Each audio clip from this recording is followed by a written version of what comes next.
Terima kasih pemirsa, Anda masih bersama kami di Editorial Media Indonesia dan kita akan mendengarkan Bang Elman pendapat dari pemirsa Metro TV. Kita sudah terhubung dengan pemirsa Metro TV di Bekasi, Jawa Barat. Ada Pak Ondo Silitonga. Pak Ondo, selamat pagi. Selamat pagi Bung Leo, selamat pagi Bung Elman. Selamat pagi Pak Ondo.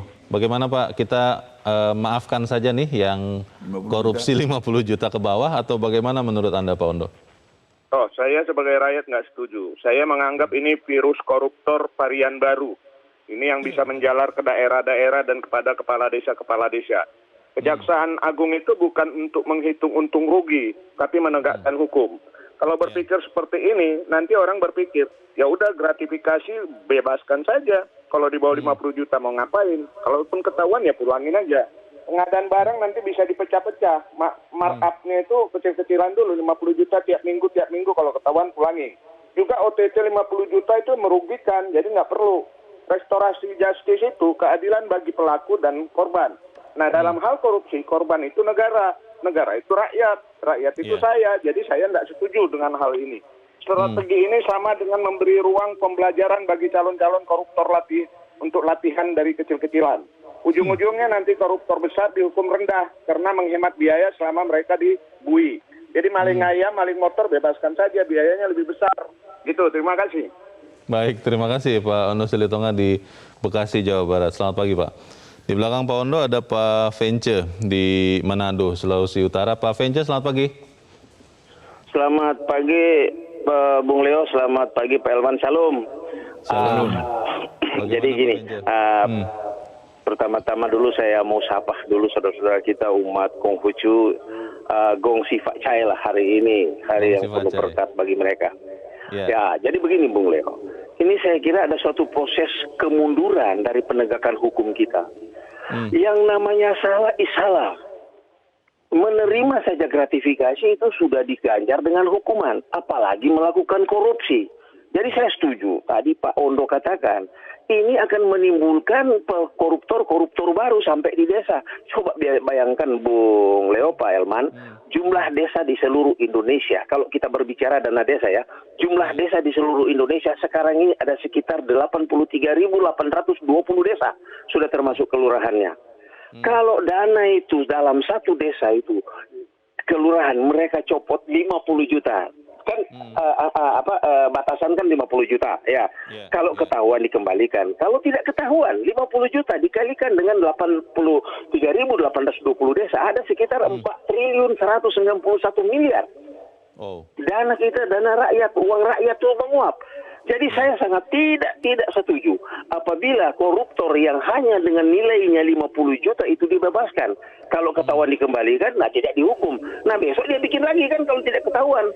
Nah ini yang jadi persoalan. Saya kira Jaksa Agung itu salah mengambil kebijakan. Itu saja Bung Leo, Pak Elman. Terima kasih. Selamat pagi Metro TV. Selamat pagi, terima kasih Pak Vence Jacob di Manado, Sulawesi Utara. Menarik nih Bang Elman. Tadi kalau kata saya menyitir apa yang dikatakan Pak Ondo, ya kalau begitu nanti maling ayam, maling kambing ya tidak usah diproses karena proses penyelidikan mereka pasti biayanya lebih besar daripada yang dicurinya begitu, yang dimalingnya. Termasuk pencopet-pencopet di pasar-pasar itu ya. Apalagi itu. Nah ini bagaimana Pak? Ya, kalau kita menyimak apa yang disampaikan oleh Pak Ondo sama Pak Vence, intinya mereka menganggap kebijakan Jaksa Agung ini salah. Dan mereka tidak setuju kan gitu kan. Nah, jadi sebetulnya kan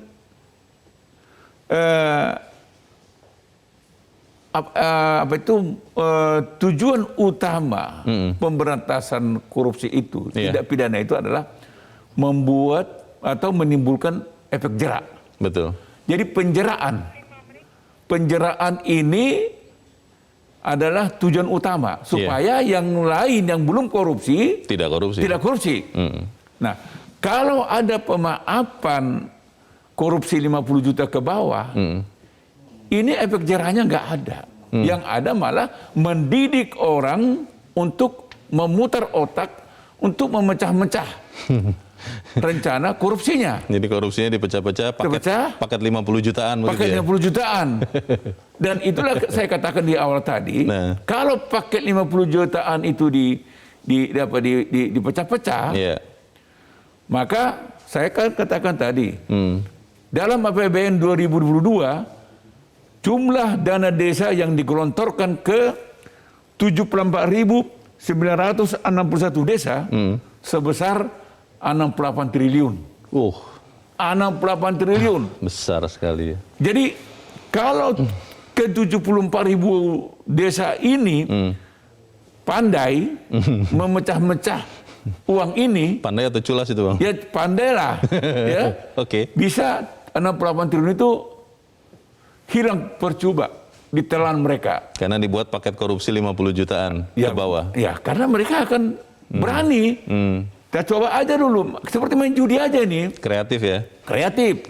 Kalau ketangkap, tinggal mengembalikan, nggak ada resiko. Nah, ini yang saya katakan tadi itu, inilah mendidik para koruptor-koruptor baru. Efek jerahnya tidak ada, malah yang muncul adalah pendidikan buat maling-maling yang belum pernah maling. Inovasi korupsi. Cocok ini katanya. Ini betul-betul Jaksa Agung itu harus kita memberikan Mahaputra ini katanya kan pada mereka. Karena brilian. Padahal maksudnya Jaksa Agung kan tidak begitu sebenarnya. Pasti. Kan. Jaksa Agung itu sebetulnya niatnya adalah bagaimana supaya proses hukum itu sederhana, cepat dan murah. Betul. Yeah. Setuju kita situ. Yeah. Tapi tidak lalu memaafkan tindak pidana buat mereka yang melakukan korupsi.